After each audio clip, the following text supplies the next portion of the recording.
জননীং শারদাং দেবীং রামকৃষ্ণং জগদ্গুরুং পাদপদ্মে তয়োসিতা প্রণমামি মুহুর্মুহু। কামারপুকুরে ছোট্ট শারদাকে শ্রী রামকৃষ্ণ নানাভাবে শিক্ষা দিয়ে গড়ে তুলতে লাগলেন। তাঁরই মুখাপেক্ষী এই কিশোরীর হৃদয় প্রথমে তিনি ভালোবাসা দিয়ে জয় করে নিলেন।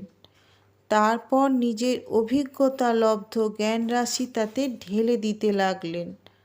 আর সারদা দেবীও সশ্রদ্ধ উন্মুখ চিত্তে তা গ্রহণ করতে লাগলেন।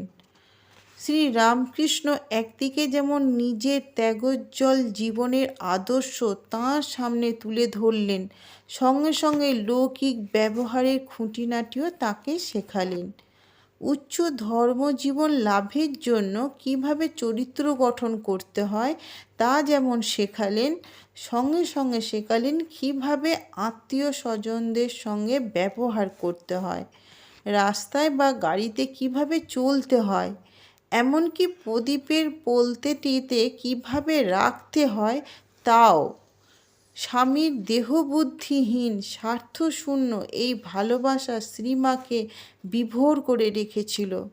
পরবর্তীকালে তিনি স্বয়ং স্ত্রী ভক্তদের বলেছেন, হৃদয় মধ্যে আনন্দের পূর্ণ ঘর যেন স্থাপিত রয়েছে।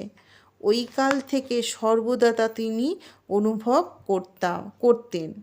সেই ধীর স্থির দিব্য উল্লাসে অন্তর কতদূর পূর্ণ থাকত তা বলে বোঝাবার নয়।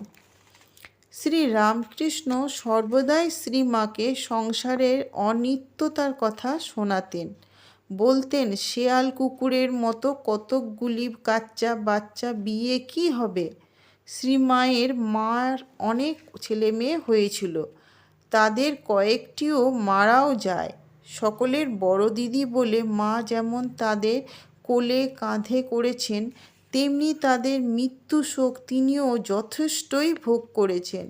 তাই শ্রী রামকৃষ্ণ বলতেন, তোমারও অনেক ঘাঁটাঘাঁটি হয়েছে, দেখো তো কত দুঃখ কষ্ট, হাঙ্গামের দরকার কি? ওসব না হলে আজ ঠাকুরনটি থাকবেও, কালও ঠাকুরনটি থাকবে। একদিন সকালবেলা মা বাড়ির ভিতর ন্যাতা দিচ্ছেন, গোবর মাটি দিয়ে লেপছেন, আর শ্রী রামকৃষ্ণ রঙ্গরস করতে করতে শ্রীমার সঙ্গে কথা বলছেন। হঠাৎ শ্রী রামকৃষ্ণ বলতে শুরু করলেন, ছেলের অন্নপ্রাশনে যে কোমরে গোটা পড়ে নাচবে গাইবে, সেই ছেলে মরে গেলে সেই কোমর ভুঁইয়ে আঁচড়ে কাঁদতে হবে।